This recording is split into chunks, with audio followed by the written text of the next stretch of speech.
आप हैं वो डिवाइन सोल जिसने इंसान के रूप में इस धरती पर जन्म लिया, इस स्पेसिफिक ब्लड लाइन को कैरी किया ताकि आपके द्वारा कुछ ऐसे काम किए जा सके कि इस ब्लड लाइन में पीढ़ी से चलती चली आ रही ब्लॉकेज को हमेशा के लिए मिटाया जा सके।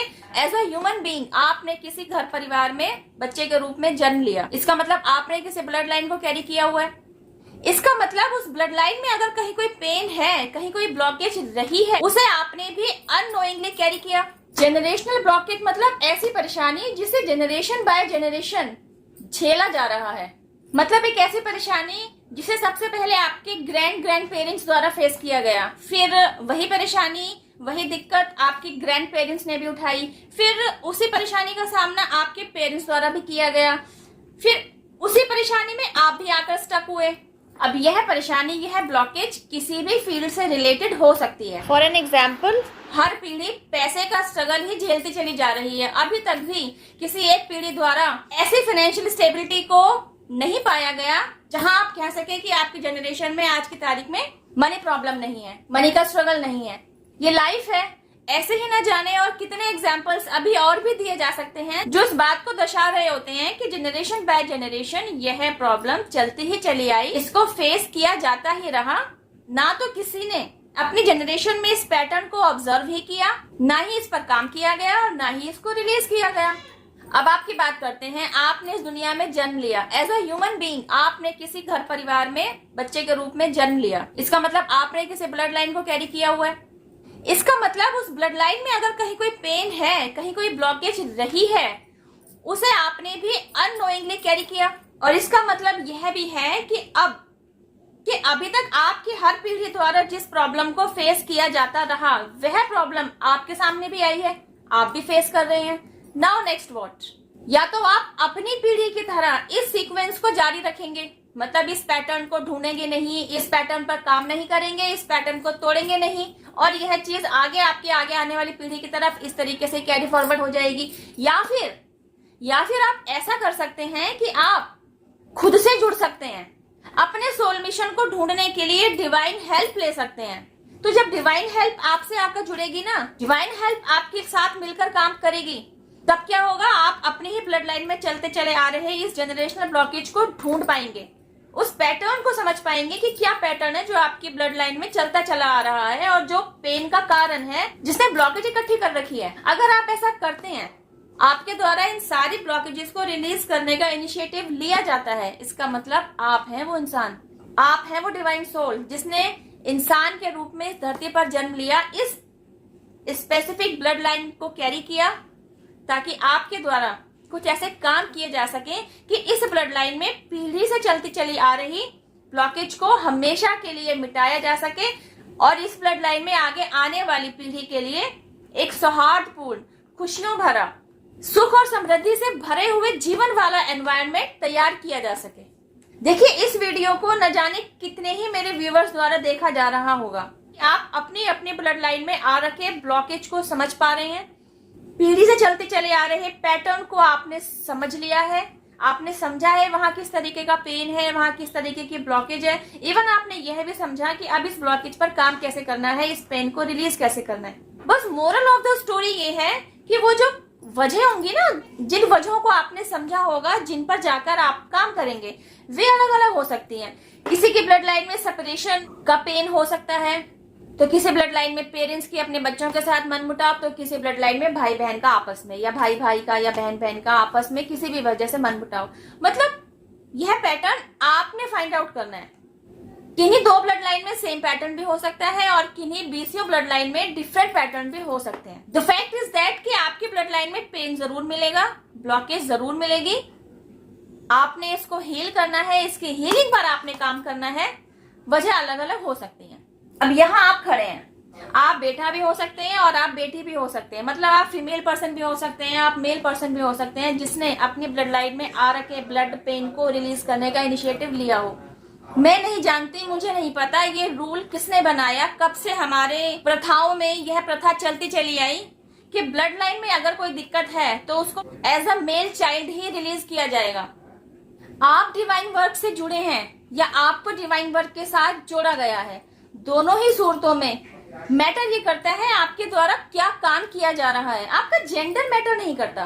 तो मेरी इस वीडियो को जो भी मेरे व्यूवर्स देख रहे हैं, as a male person, as a female person, वे इस वीडियो को देखकर अपनी ब्लड लाइन के लिए वे क्या कंट्रीब्यूट कर सकते हैं, उनके द्वारा इस डिवाइन वर्क में किस तरीके से हाथ बटाया जा सकता है, उनका फोकस उस डिवाइन वर्क पर होना चाहिए, उस स्ट्रेटजीज पर होना चाहिए, ना कि इस बात पर कि उनका जेंडर क्या है, वे मेल हैं या वे फीमेल हैं। अगर वे फीमेल पर्सन है तो उन्हें इस ब्लड लाइन के पेन को रिलीज करने के काम में कूदना नहीं चाहिए। मतलब अगर उसने एज अ फीमेल चाइल्ड उसने ये फाइंड आउट कर लिया है कि जिस ब्लड लाइन को उसने कैरी किया एज अ चाइल्ड, उस ब्लड लाइन में हाँ कोई ब्लॉकेज रही, हाँ कोई पेन रहा, लेकिन आज की तारीख में उसकी शादी हो चुकी है, वह अपने घर जा चुकी है, घर गृहस्थी में रमी हुई है, तो वह अपने ब्लड लाइन के पेन को रिलीज करने पर काम नहीं कर सकती, अपने एंसेस्टर्स को हीलिंग सेंड नहीं कर सकती। नहीं, ऐसा बिल्कुल नहीं है, आप कर सकते हैं। बल्कि अगर आपने पैटर्न को समझ लिया है तो आपको एज सुन एज पॉसिबल इस पैटर्न को रिलीज करने पर काम शुरू कर देना चाहिए। देखिए, एज अ फीमेल चाइल्ड मैं आपको अपना एक्सपीरियंस शेयर कर रही हूँ। अगर आप मेल चाइल्ड हैं जो इस वीडियो को देख रहे हैं तो आपके लिए ये बात सुननी और समझनी और आपके द्वारा काम किया जाना आसान होगा। लेकिन एज अ फीमेल चाइल्ड जो मेरे साथ हुआ, कल आपकी बारी है, क्योंकि आप तो एक सोल मिशन के तहत इस दुनिया में आई ना, और अभी तक आपने अपने सोल मिशन से रिलेटेड ABCD भी नहीं जानी। तो अब आपकी लाइफ में ऐसा यू टर्न आएगा कि आपके लिए बकायदा डिवाइन प्लान तैयार किया जाएगा जिसके तहत आपको आपके सोल मिशन के साथ जोड़ा जाएगा। एंड यू नो व्हाट, यह इतना आसान भी नहीं होगा, बिकॉज आपको आपके सोल मिशन तक पहुंचाने के लिए आपको बकायदा एक जर्नी तय करनी होगी। यही जर्नी तो अवेकनिंग प्रोसेस जर्नी है, जिसके अंतर्गत आप खुद पर काम करेंगे, खुद को हील करेंगे, हीलिंग के बारे में जानेंगे, हीलिंग के जादू के बारे में जानेंगे, हीलिंग के जादू को समझेंगे, हीलिंग के जादू को अपनी लाइफ में होता हुआ देखेंगे, इस पर विश्वास बनाएंगे, बढ़ाएंगे, और तब ये इनिशिएटिव लेंगे कि आपको आपके एंसेस्टर्स को भी हीलिंग सेंड करनी है, और आप ऐसा करेंगे, और आपने ऐसा किया भी। देखिए, अगर आप मेल चाइल्ड हैं, मेरी यह वीडियो आपको यहाँ तक समझ में आई है और आप अपनी ब्लड लाइन में आए पैटर्न को समझना चाह रहे हैं, अपनी ब्लड लाइन में चलते चले आ रहे पेन को, ब्लॉकेज को समझना चाह रहे हैं, अब तक आपकी लाइफ में क्या कुछ हुआ है, कहीं वह किसी पेन का हिस्सा तो नहीं, कहीं वह ब्लॉकेज का हिस्सा तो नहीं जिस पर आपके द्वारा काम किए जाने की जरूरत है, कहीं कोई गुत्थी उलझी हुई तो नहीं पड़ी हुई है जिस गुत्थी को आपके द्वारा सुलझाया जाना जरूरी है। आप इनिशिएटिव लेंगे। एज अ मेल चाइल्ड आपके लिए अपनी ब्लड लाइन के पेन को ढूंढना, उसकी रिलीजिंग पर काम करना, सोचिए एज अ फीमेल चाइल्ड इस गुत्थी को रिसोल्व करना कितना मुश्किल है। वह फीमेल चाइल्ड जिसकी शादी हो चुकी है, जो आज की तारीख में अपने हस्बैंड के साथ अपनी घर गृहस्थी में रमी हुई है, फिर आके वो अवेकेंड होती है और उसको यह पता चलता है वह जिस ब्लड लाइन से आई है, जिस ब्लड लाइन में उसका जन्म हुआ, वहां उस ब्लड लाइन में कोई पेन है, उस ब्लड लाइन में कोई ब्लॉकेज है, क्योंकि वह अवेकेंड हो चुकी है, क्योंकि उसने खुद पर काम किया है, क्योंकि वह खुद को हील कर चुकी है, तो उसे यह सब कुछ समझ में आ रहा है कि इस ब्लॉकेज को रिलीज कैसे किया जाना है। तो वह न केवल उस ब्लड लाइन में आ रखे पेन को रिलीज करने पर काम कर रही है, बल्कि शादी करके वह जिस घर परिवार से आकर जुड़ी, उसको समझ में आ रहा है कि उसके हस्बैंड की भी कोई ब्लड लाइन है। क्योंकि मैं एज अ फीमेल चाइल्ड आपसे बात कर रही हूँ, तो फीमेल चाइल्ड होने की वजह से, फीमेल पर्सन होने की वजह से उसका बेटर हाफ तो उसका हस्बैंड ही हुआ ना, तो उसके हस्बैंड की ब्लड लाइन में कहीं कोई पेन है, कहीं कोई ब्लॉकेज है, यह तक भी उसके द्वारा फाइंड आउट कर लिया गया। तो अब क्या हो रहा है, उसके द्वारा अपने हस्बैंड की ब्लड लाइन में आ रखे पेन को भी ऑब्जर्व कर लिया गया है, वहां जो ब्लॉकेजेस रही ना उसके द्वारा उसे भी फाइंड आउट कर लिया गया है। अब उसका काम दो जगह चल रहा है, अपनी ब्लड लाइन पर भी वह काम कर रही है और अपने हस्बैंड की ब्लड लाइन पर भी वह काम कर रही है।